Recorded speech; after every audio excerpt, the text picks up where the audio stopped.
Don't wait up. Girls only. My name is Tyler Maddox.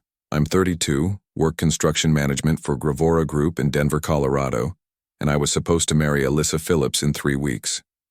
That Friday night, she kissed my cheek and grabbed her overnight bag for her Bachelorette weekend in Vegas. Something in her voice didn't sit right with me. I'd been with Alyssa for 4 years. Met her at a coffee shop on 17th Street when she spilled her latte on my work boots. We laughed about it, exchanged numbers, and she became the center of my world. She was beautiful, ambitious, worked in marketing for a tech startup downtown. Everyone said we were perfect together.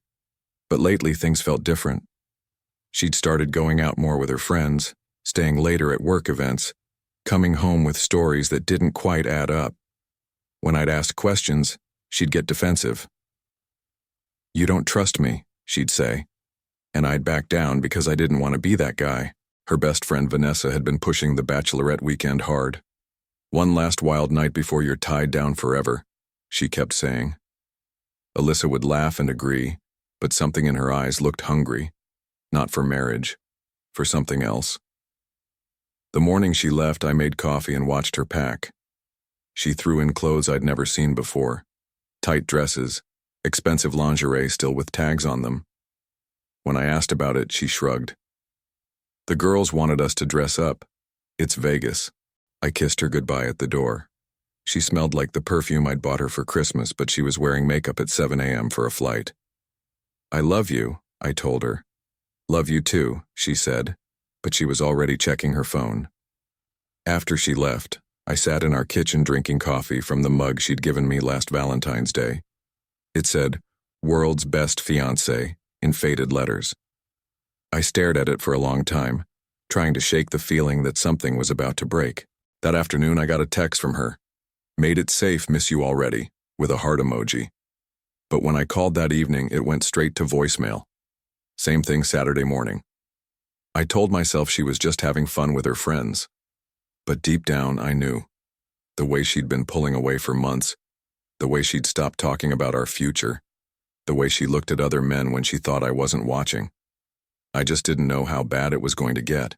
I grew up in a house where my father worked 60-hour weeks to keep food on the table and my mother held everything together with duct tape and prayer. They taught me that love meant showing up every single day, even when it was hard. Especially when it was hard. That's what I'd been doing with Alyssa for 4 years. Showing up. When she got promoted and started working late, I cooked dinner and kept it warm.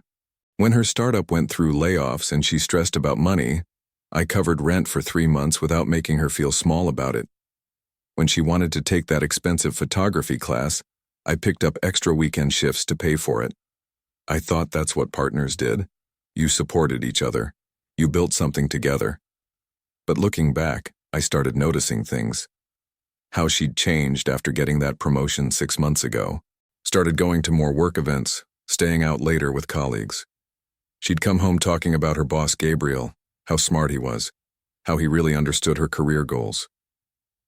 "He thinks I have real potential," she'd say, and I'd nod and ask about her day. Then there were the new friends. Vanessa from her yoga class, who was recently divorced and always talking about how marriage was just a piece of paper. Jessica from work, who bragged about her dating apps and one-night stands. They'd invite Alyssa out for drinks and she'd come home later and later, sometimes not remembering exactly what they'd talked about. "We just needed to blow off steam," she'd say when I'd ask. "You wouldn't understand."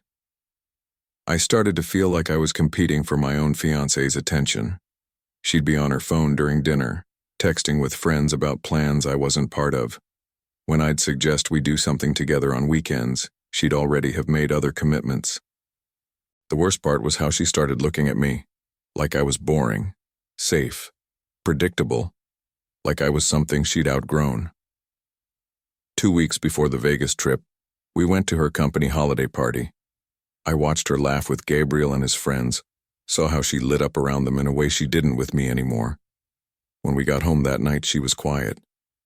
"Everything okay?" I asked. "Just tired," she said, but she stayed up for another hour texting someone. I should have confronted her then, should have asked the hard questions, but I loved her and I was scared of the answers.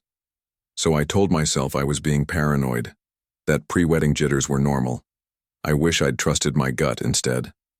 Sunday morning, I woke up expecting to hear from Alyssa. Her flight was supposed to land at 2 p.m. I'd planned to pick her up, maybe grab dinner somewhere nice, hear about her weekend. Instead, I got a text at 11 a.m. Flight delayed, getting later one, don't wait up. No heart emoji this time. No miss you, just information. I called her number, straight to voicemail. Again. That's when my phone buzzed with a message from Vanessa. Not Alyssa's friend Vanessa, my sister Vanessa, who worked for the hotel chain where Alyssa's group was staying. Tyler, we need to talk. Can you come over? My sister lived 20 minutes away in Lakewood. I drove there with my stomach churning, not sure why. When I walked into her kitchen, she had her laptop open and a look on her face I'd never seen before. Sit down, she said. What's going on? She turned the laptop toward me. Security footage, black and white, but clear enough. The hotel bar from Friday night. There was Alyssa in one of those new dresses, laughing with a man I'd never seen before. His hand was on her lower back. She was leaning into him. There's more, Vanessa said quietly. The next clip showed them in the elevator. Kissing, her hands in his hair, his pressed against the wall behind her. I stared at the screen. How did you get this? I work security coordination for the chain. When I saw her name on the guest list, I thought I'd check in, make sure everything was okay. Then I saw the incident reports. Incident reports. She clicked to another file. Noise complaints. Room 1247. Friday night, Saturday night. Multiple partners. The words hit me like a physical blow. Multiple partners. Tyler, there were 3 different men, different nights. The footage shows everything. I sat there looking at my hands. 4 years. An engagement ring that cost me 2 months' salary. A wedding planned for 3 weeks from now. Deposits paid, invitations sent, family flying in from out of state. I'm sorry, Vanessa said. I didn't know if I should tell you, but you did the right thing. I stood up. My legs felt unsteady, but my mind was suddenly crystal clear. This wasn't a mistake. This wasn't one bad decision in Vegas. This was who she really was, and I'd been too blind to see it. Can you send me copies of everything? Vanessa nodded. What are you going to do? I looked at her laptop screen one more time. Alyssa was laughing in the footage, her head thrown back, looking happier than I'd seen her in months. I'm going to disappear. I drove home in silence. No music, no phone calls, just me and the road and the sound of my life falling apart. But for the first time in months, I knew exactly what I needed to do. I spent Sunday afternoon making lists. Not angry lists. Practical ones. Wedding vendors to call. Deposits to cancel. Flights to change for family members. My half of our shared accounts to transfer to my own name. Utility bills to switch back to my name only. Alyssa still hadn't called. By 6 p.m. I'd canceled the wedding venue, the caterer, and the photographer. Lost some deposits, got others back. The florist was understanding. Happens more than you'd think, she said. Better now than after. I was going through our shared cloud storage when I found more evidence. Photos from her phone that had auto-synced. Alyssa in bed with different men. Screenshots of text conversations planning her weekend that made my stomach turn. Girls trip my ass, one message read. I'm going to get it out of my system before I'm stuck with boring Tyler forever. Another one to someone named Brad. Can't wait to see you Friday. Tyler has no idea. He's so trusting it's almost cute. I screenshotted everything. Then I deleted my access to her accounts and changed all my passwords. At 8 p.m. I started packing her things. Everything she'd left in our apartment. Clothes, books, the coffee mug collection she was so proud of. I folded everything neatly, like she would have wanted. Put it all in boxes and labeled them clearly. My phone rang around 9 p.m. Alyssa. I let it go to voicemail. Hey baby, finally landed. I'm exhausted. Just wanted to say goodnight. I'll see you tomorrow after work. Love you. Her voice sounded different. Guilty maybe. Or just tired from 3 nights of betraying everything we'd built together. I blocked her number. Then I blocked her on every social media platform, every messaging app, every way she had to reach me. I wanted her to come home to silence, to wonder, to worry, to feel even a fraction of what I was feeling. Monday morning, I called in sick to work, spent the day moving her boxed belongings to the building's storage unit in the basement, left a note with the building manager. Alyssa Phillips's belongings. She'll pick them up when she's ready. I changed the locks on our apartment door. By Tuesday, she was panicking. I could tell because mutual friends started calling me. Alyssa's trying to reach you, my buddy Jake said. She's worried something happened. Tell her I'm fine, I said. What's going on, man? She seems really upset. I almost laughed. She was upset. Just tell her to check the storage unit. Wednesday, she showed up at my work site. I watched from the trailer window as she talked to my foreman, saw her gesturing frantically. She looked different, scared. Her hair was still styled from Vegas, her makeup carefully done, but her eyes were red. My foreman came into the trailer. Some woman outside says she's your fiancée, says it's an emergency. I don't have a fiancé, I said without looking up from my blueprints. He went back outside. I watched him talk to her, saw her face crumple when he delivered the message. She stood there for a long time, staring at the trailer, probably hoping I'd come out. I didn't. Thursday morning, I got a call from her friend Jessica. Tyler, what the hell is going on? Alyssa's falling apart. She says you won't talk to her. There's nothing to talk about. Come on, whatever happened in Vegas, you guys can work through it. She loves you. I hung up. That afternoon, I drove to a real estate office in Boulder. Started looking at houses, small ones, just for me. The agent was enthusiastic. Investment property? She asked. Fresh start, I said. By Friday, word was getting around. Alyssa had told people the wedding was postponed due to a family emergency. But our friends weren't stupid. When the groom disappears and blocks the bride on everything, it's not hard to figure out what really happened. I was done being Tyler the victim. I was becoming Tyler the ghost. 2 weeks passed before I learned the full scope of what Alyssa had done in Vegas. My sister Vanessa called on a Thursday evening. You need to see something, she said. I've been digging deeper into the hotel records. We met at a diner in Thornton. She brought a tablet with more security footage and incident reports. It wasn't just the 3 men, she said. There were others. At the pool, at the casino. She was telling people she was single. One of the bartenders remembered her specifically because she was bragging about playing the field before settling down. She showed me receipts from the hotel bar, drinks charged to Alyssa's room for different men each night, room service orders that made it clear she wasn't alone. The worst part, Vanessa continued, is what she told people about you. My stomach dropped. What did she say? One of the hotel staff overheard her talking to her friends. She called you controlling, said you were boring in bed, told them she was only marrying you for financial security. The words hit like individual punches. 4 years of my life. Every sacrifice I'd made, every extra shift I'd worked, every time I'd put her needs before mine. To her, I was just a safety net. There's something else, Vanessa said. I found out who one of the men was, Gabriel, her boss. Of course it was. All those late nights at work, all those conversations about how he understood her career goals. I'd been funding her affair without knowing it, paying rent while she built relationships with men who saw her as entertainment. Gabriel's married, Vanessa added. Has 2 kids. His wife has no idea. I stared out the diner window at the parking lot. Cars coming and going, people living their normal lives while mine had been a lie for who knows how long. What are you going to do? Vanessa asked. I thought about it. The old Tyler would have confronted her, would have demanded explanations, fought for the relationship, tried to fix what was broken.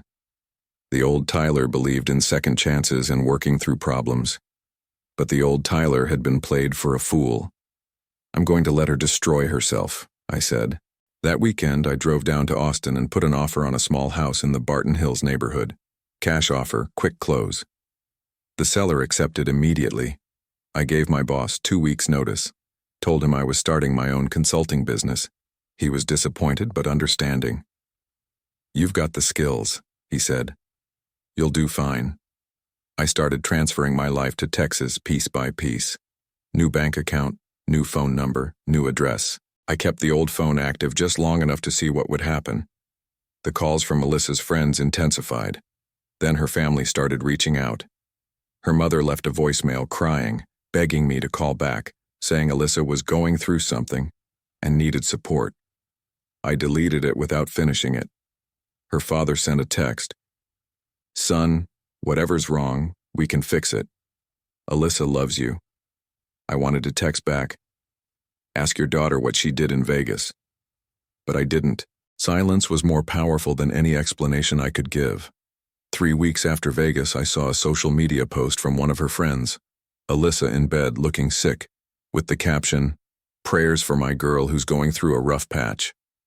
Good. Let her suffer. Let her wonder. Let her explain to everyone why her fiancé disappeared without a word. The truth would come out eventually. It always does. And when it did, I'd be long gone. Moving to Austin took 2 months. I found temporary housing, got my contractor's license transferred, and started reaching out to construction companies who might need an experienced project manager. The beauty of disappearing completely was watching the aftermath from a distance. My old Denver friends started posting things that made it clear word was spreading. Jake posted a photo from a bar with the caption, "When your buddy dodges a bullet and doesn't even know it yet." Comments underneath were telling. "Good for Tyler. She had it coming. Always knew something was off about her." Alyssa had started posting constantly on social media. Desperate attempts to look happy and successful. Photos of expensive dinners she couldn't afford, workout selfies with motivational quotes about becoming your best self, professional headshots with captions about new beginnings. But the comment section told the real story. Friends were pulling away. People who used to engage with her posts were conspicuously silent. The few comments she got were polite but distant. I heard through mutual connections that she'd gotten fired from her job. Apparently her performance had tanked after Vegas. She was calling in sick, missing deadlines, making mistakes that cost the company money. When they let her go, she tried to claim it was because of personal issues, but everyone knew the real reason. Gabriel, her married boss, had thrown her under the bus to save his own career. When rumors started circulating about their affair, he'd gone straight to HR and claimed she'd been inappropriate with him. Made it sound like she was the predator and he was the victim. She couldn't prove otherwise. The Vegas footage my sister had could have helped her case, but she didn't know it existed. And I wasn't about to give it to her. Without her job, she couldn't afford our old apartment. I heard she'd moved back in with her parents. At 29, with a failed engagement and a reputation in ruins, she was sleeping in her childhood bedroom trying to figure out what went wrong. Meanwhile, I was building something new. I'd landed a contract with Trevanta Corporation, a major developer in Austin. They needed someone to oversee a mixed-use project downtown. The pay was better than anything I'd made in Denver, and the work was challenging in ways that excited me. I bought furniture for my new house, simple stuff, chosen for me, not for someone else's taste. I joined a gym, started hiking the trails around Austin, took up cooking. For the first time in years, I was living for myself. The best part was the podcast idea. I'd always been good at reading people, understanding motivations, seeing through lies. What I'd been through with Alyssa had sharpened those skills. I started recording episodes about relationships, betrayal, self-respect. Called it Clear Signals. The first episode was titled, "When Someone Shows You Who They Are, Believe Them." I talked about red flags, about the difference between supporting someone and enabling them, about the courage it takes to walk away from something that looks good but feels wrong. I didn't mention Alyssa by name. I didn't have to. The stories spoke for themselves. The download numbers started small, but they grew. People were hungry for honest conversations about relationships without the usual therapy speak or self-help platitudes. I talked about things the way men actually experienced them. Episode 5 was called The Power of Silence. It was about what happens when you stop trying to convince someone to value you and start valuing yourself instead. That one went viral. By then, it was clear that leaving Denver had been the best decision I'd ever made. I was building a life that was completely my own, funded by my own work, shaped by my own choices. I wasn't running from anything anymore. I was running towards something better. 6 months after I disappeared, the truth came out in the worst possible way for Alyssa. Her friend Jessica, the one who'd called me trying to play peacemaker, had kept screenshots of everything. The group chat from Vegas where Alyssa bragged about her conquests, photos she'd sent of herself with different men, text messages planning her affairs and mocking our relationship. Jessica had been sitting on the evidence, probably hoping Alyssa would come clean or at least show some remorse. Instead, Alyssa had been telling everyone I'd abandoned her for no reason, playing the victim, claiming I'd had some kind of breakdown and disappeared, leaving her heartbroken and confused. The final straw came when Alyssa started dating someone new, posted photos of them together with captions about finally finding someone who appreciates me, and learning to trust again after being abandoned. That's when Jessica snapped. She posted everything, screenshots, photos, the whole Vegas weekend laid out in devastating detail. Tagged Alyssa, tagged her family, tagged our mutual friends. Caption: since Alyssa keeps lying about why Tyler left, here's the truth. I wasn't on social media anymore, but Vanessa called me laughing. You need to see this, she said. It's everywhere. The post had hundreds of comments within hours. People who'd known us both were appalled. Her family was mortified. Her new boyfriend commented, "What the hell, Alyssa?" and then deleted his own photos with her. But the best part was what happened next. Someone had forwarded the evidence to Gabriel's wife. She didn't just divorce him. She took screenshots of the Vegas footage my sister had leaked and sent them to his company's board of directors.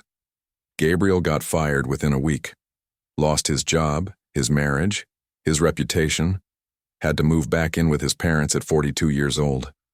The other men from Vegas weren't spared either. One was a local politician whose career ended when the photos went public. Another was a youth pastor who got removed from his position immediately. Alyssa's world didn't just crumble, it exploded. By the time the dust settled, I was doing better than I'd ever dreamed possible. My podcast had grown to over 50,000 monthly downloads. I'd been invited to speak at conferences about relationships and personal boundaries. Companies were reaching out about sponsorship deals. The construction business was thriving too. Trevanta had offered me a partnership track, and I was considering starting my own firm instead. I bought a bigger house in South Austin with a home studio for the podcast, started dating a woman named Claire who worked for the city planning department. She was smart, honest, direct. When I told her my story, she said, "Good for you for walking away. Most people stay too long." Meanwhile, Alyssa's consequences kept multiplying. She'd moved to Phoenix trying to escape the reputation that followed her online. But the internet doesn't forget. Any potential employer who Googled her name found the screenshots. Dating was impossible because men would recognize her from the viral posts. Her family had distanced themselves after the public humiliation. Her father, who'd once considered me a son, had called to apologize. "I didn't know," he said. "I'm sorry for what she put you through." Gabriel's wife had started her own blog about recovering from infidelity. She'd mentioned the Vegas incident several times, keeping the story alive in search results. The youth pastor had been forced to make a public apology to his congregation. The politician had withdrawn from his re-election campaign. Everyone who'd been part of Alyssa's weekend of betrayal faced real, lasting consequences. I recorded a final podcast episode about the situation 6 months later. Called it, "Justice Isn't Always Immediate, but It's Always Fair." Sometimes, I said into the microphone, the best revenge is just living well while the truth catches up to everyone else. I'd learned that the hardest thing about betrayal isn't the initial pain. It's trusting yourself enough to walk away when someone shows you who they really are.